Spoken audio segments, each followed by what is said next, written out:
Good afternoon, everybody, and welcome to WCES at Home. It is Friday, April 17th, and I am so glad that you guys came to join me today. I hope there are lots of you Copeland Wildcats watching today.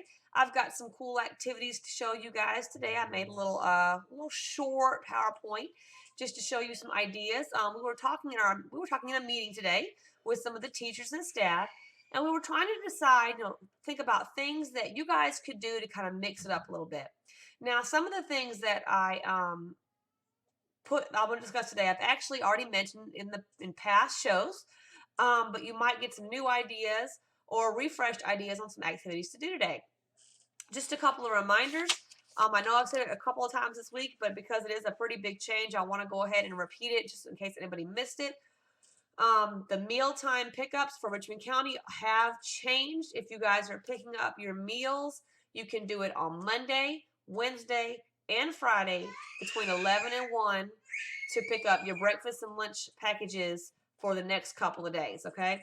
So if you are in need of food for breakfast or lunch, you can pick up from on Mondays, Wednesdays, and Fridays from 11 to 1 at Copeland, okay? That's the same time actually also for pickup and drop off of printed materials if you are in need of printed materials for your classroom teacher because you cannot access them online for one reason or the other. Also, don't forget, May 8th is the last day for new content to be delivered from your teachers. So your teacher is going to continue to give new assignments and activities for you guys to work on at home through their website, through their Class Dojo, through whatever platform it is they're using. And that was my toddler that ran by, guys. Oh, yes, okay. So new activities will be posted between now and May 8th. You will have until May 22nd to finish and turn in any work. Yeah, there's a robot. My son sees a robot, guys. All right, I'm on a show, okay? You go play? No, Mama. No? Okay. Normally he's at nap right now, guys. We wouldn't see that, but he's been a little active today and really hasn't gone down for a nap. So that's going to be fun too. Everybody say hi, Alex. Hi, Alex. All right, so I'm going to share my screen with you and show you some activities that you guys can do. Maybe you don't have access to internet all the time. Maybe a parent is watching for you or wants to watch and wants to get some ideas for you guys to get off those computers and off those tablets. There's lots and lots of things that you guys can do that doesn't require technology, okay? So let's look at some of those things now. Let's see.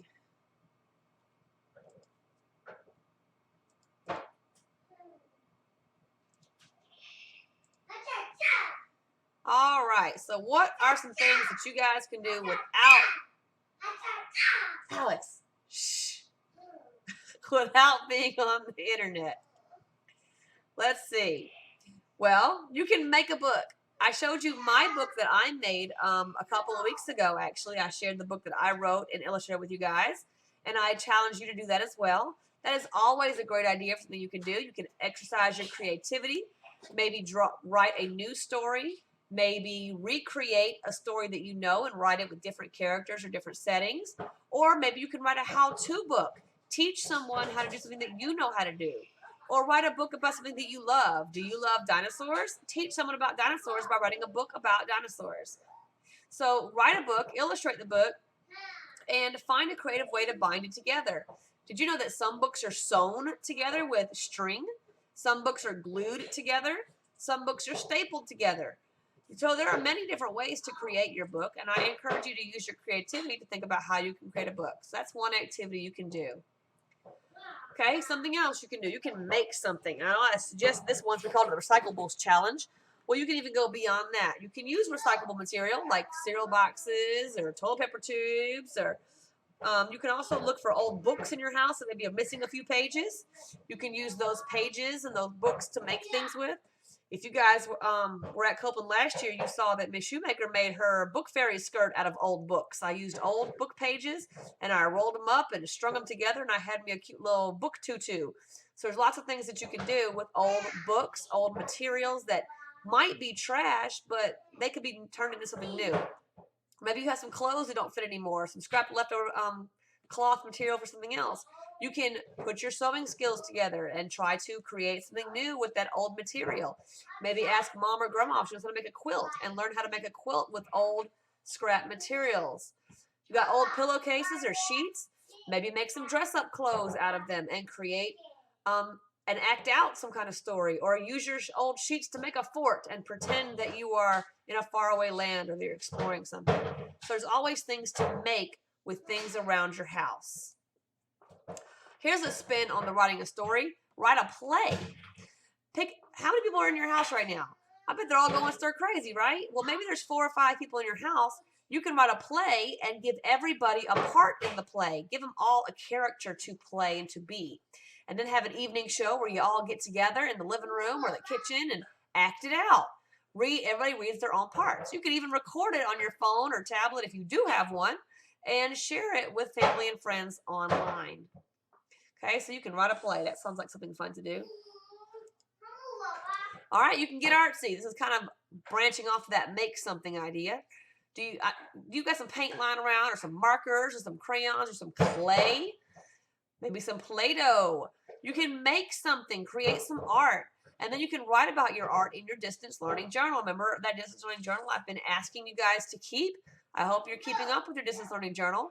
You can write about your art creations in your journal after you have created them. Maybe you're inspired by some art or something you've seen and you want to try to recreate something like that. So art is always a great thing to do. All right, get in the kitchen. There's another activity. Cook, bake, create. Maybe you want to create your own recipe. Ask your parents or grandparents to teach you a family recipe. Maybe you have something that, grandma makes really good lasagna and you want to learn how to make grandma's lasagna. Or learn how to make another favorite dish. Maybe mom always cooks her macaroni and cheese and nobody else makes it the same way and you want to know how to make that. So mama can teach you how to make macaroni and cheese. Or if you got a sweet tooth, make some cake or some cookies. Write the recipe in your journal. Talk about what you had to do to create that recipe. What you had to measure. What you have to count. What you have to figure out. Write about your cooking and baking experience. What was fun about it? What did you learn? Were there any struggles? And then maybe you could even write about the family history of the family recipe that you're using to create. No matter what you do, guys, I want you guys to keep writing and keep reading, okay? In your distance journal, you need to write. It's the best way to learn, okay? Your mom or dad can look up writing prompts online. All they have to do is write your grade and write writing prompts, and they'll get 50,000 results on their Google, okay? 5th grade writing prompts, 4th grade writing prompts. If you can't think of your own something to write about, we can look them up on your phone and find some ideas. Oops, sorry about that, guys. Write about what you see outside. Write about what you wonder. Write about what you do. Just write. Write stories. Write research about something you've always wanted to know about. Or interview a family member about their past. Remember I told you the other day, we are a part of history. Well, guess what? Your parents were a part of history too. Ask them what historical event they were a part of. Ask your grandparents. And then write about what their experiences were like during that historical time. You might learn some really interesting things, all right? Or write about what you see. Right now on my back porch, a mama bird has laid eggs in the top of our screen porch on the outside, and we hear little baby birds chirping out there. And if we go out and we can peek through the little crack on one side, we can see them. So you can write about something like that. That's really cool to experience things in nature, okay? So just write, and read. I cannot encourage you to do that enough.